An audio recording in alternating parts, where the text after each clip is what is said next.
皆さんこんにちは、えっちゃりんこです。いつもご視聴ありがとうございます。6月の終わり、約7年ぶりに神戸に行ってきました。11年住んだ懐かしい神戸、2泊3日で楽しんできましたので、最後までどうぞお楽しみください。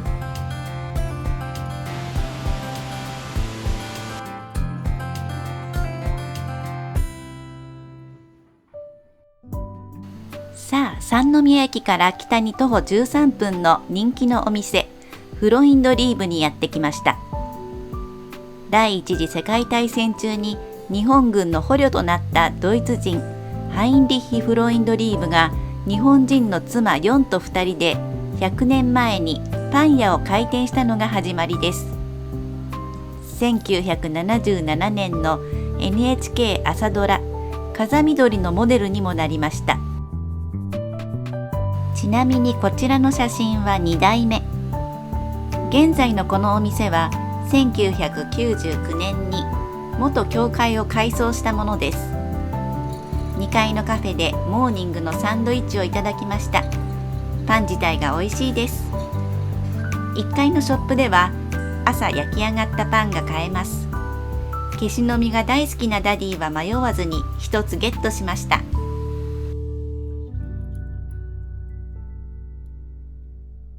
さあ、お次に向かったのは布引の滝です。山陽新幹線新神戸駅の1階から山側に外へ出ます。このレンガでできた橋は明治33年に作られ、重要文化財になっています。布引の滝は一つの滝ではなくて4つの滝で構成されています。まずは徒歩5分で行ける麺滝です。麺滝の高さは19メートル。優美で上品な感じがしますね。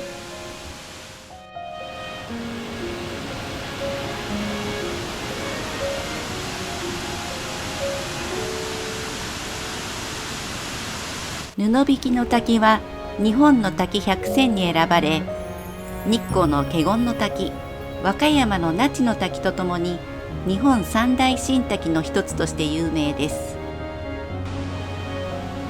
さあ、やってきたのは御滝です。高さは43メートルで見応えがあります。そのすぐ下には2本の流れが一つになる夫婦滝があります。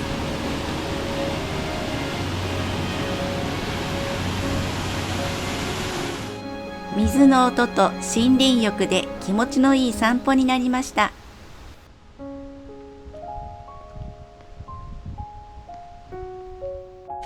次に向かったのは北の異人館街です。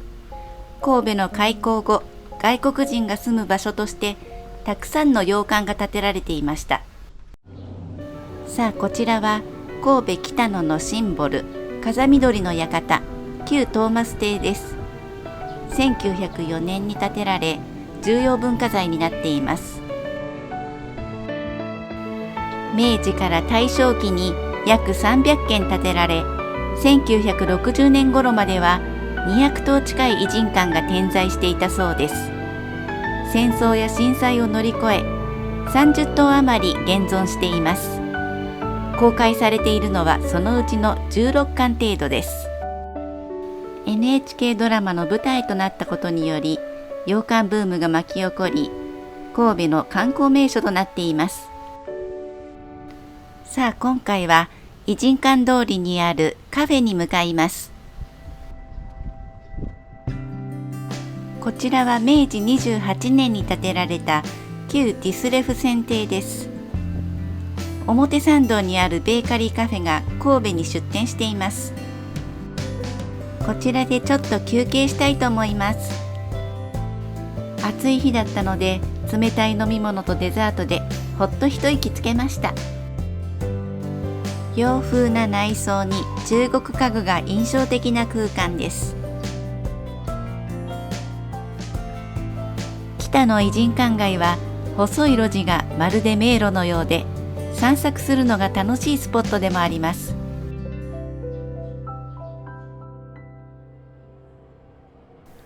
ホホテルにチェックインするために三宮に戻ってきました。7年前とセンター街はそれほど変わっていないような感じがします。今回滞在したのは南京町のすぐ隣のホテルです。ホテルでゆっくりしすぎて、もう夕方6時を過ぎてしまいました。有名な老少期の豚まんは6時半前に売り切れてしまいました。中華街をブラブラしましたが、やっぱり豚まんが食べたいので三宮一貫楼へ向かいました。1階のテイクアウトのコーナーで豚まんをゲット。神戸三大豚まんの一つに挙げられる一貫楼の豚まんです。店頭で蒸し上げられた熱々の豚まんをいただきます。お味の方は玉ねぎで甘みを出しています。私はたっぷりからしをつけました。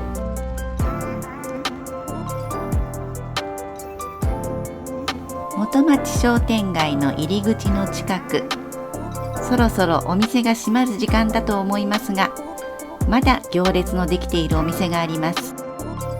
お肉屋さんの揚げたてのコロッケやカツがお目当てです。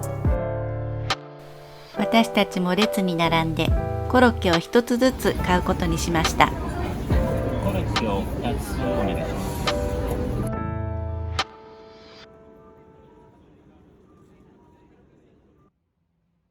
す。2日目の朝、元町商店街の路地にあるお店に来ています。ちょっと早めに来て8時半の開店を待っています。ここエビアンコーヒーは関西では初のサイフォン式コーヒーを出すお店として1952年に創業しました。今回私はモーニングセットのアサビアンを頼んでみました。ロールパンのサンドはコンビーフが挟まっているものと生クリームとジャムが挟まっているものがあります。美味しいアイスコーヒーにとてもよく合いました。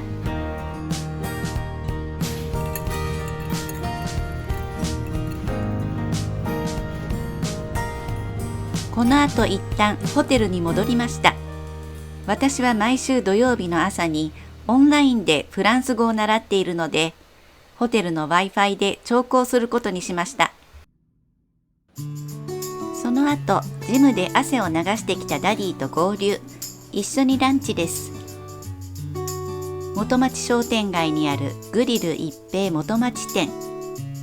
こちらの洋食屋さんも1952年に創業しています。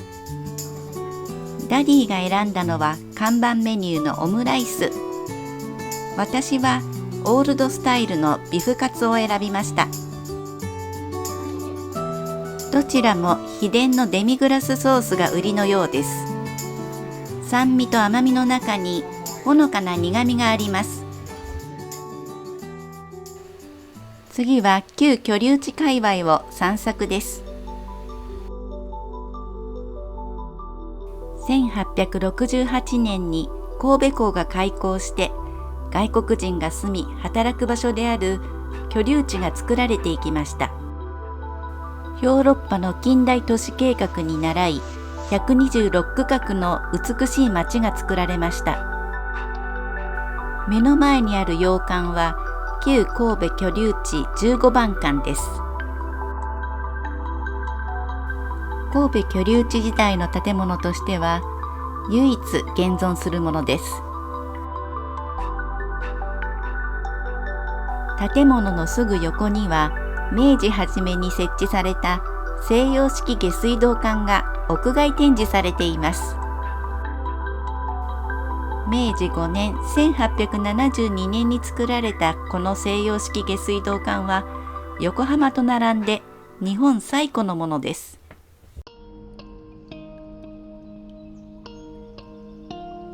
そしてお隣にあるこの風格のある建物は神戸市立博物館。1階の神戸の歴史展示室は無料になっていますが、残念ながら今日は休館日でした。さあ次にやってきたのは子ども本の森神戸です。建築家安藤忠雄の寄付で2022年に開館しました。震災の慰霊モニュメントがある東遊園地にあります。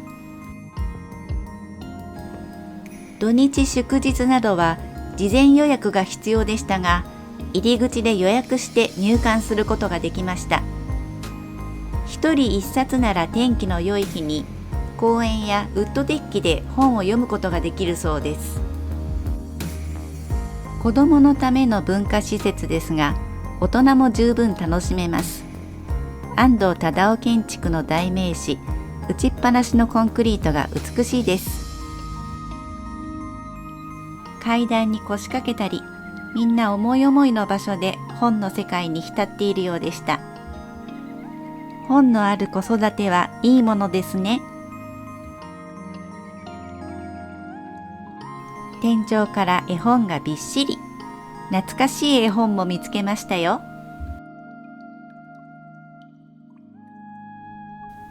以前市役所前にあった花時計はこちらにお引っ越ししたんですね。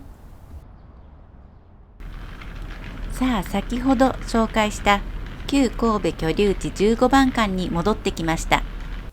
こちらでおやつの時間にしたいと思います。こちらの洋館には神戸の人気店トゥーストゥースのレストランカフェがあります。紅茶とケーキのセットをいただくことにしました。こちら15番館は明治13年1880年頃に建てられました。最初の10年間はアメリカ領事館でした。1995年に発生した震災により全壊しましたが、復旧工事で3年かけて当初の姿に戻りました。さあ、この日の最後は旧居留地にあるミニシアターで映画鑑賞です。アメリカのインディペンデント映画カーテンコールの明かりを見ました。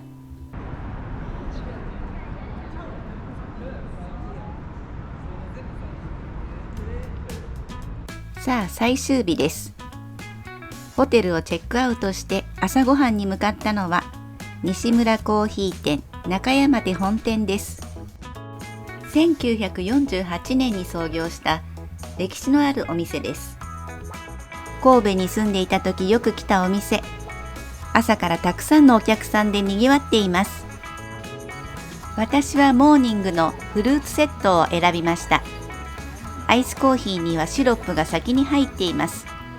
たまに甘いのも美味しいですね。2枚重なったパンで具を挟んでいただきます。ダリーはサラダセットを頼みました。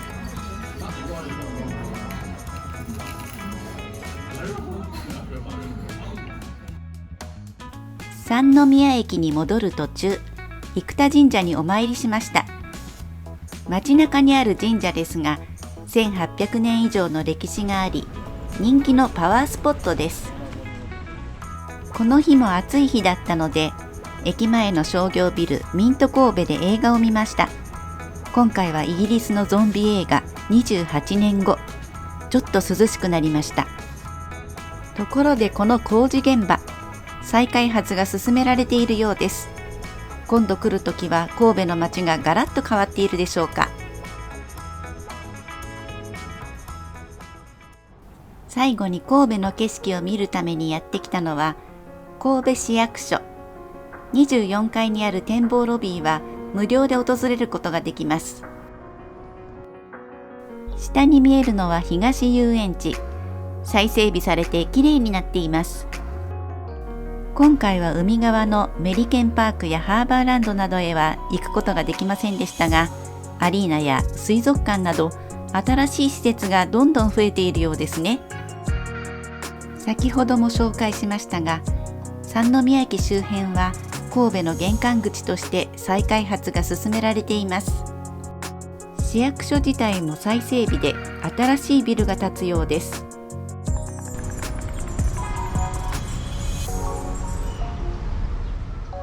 神戸の旅の締めくくりは旧居留地にある大丸へ。1 1階の道路に面したカフェテラスで贅沢気分を味わいました。ブランドショップが並ぶ通りと街行く人たちを眺めながら非日常を満喫しました。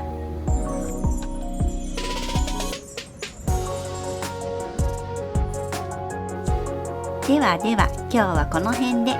またね。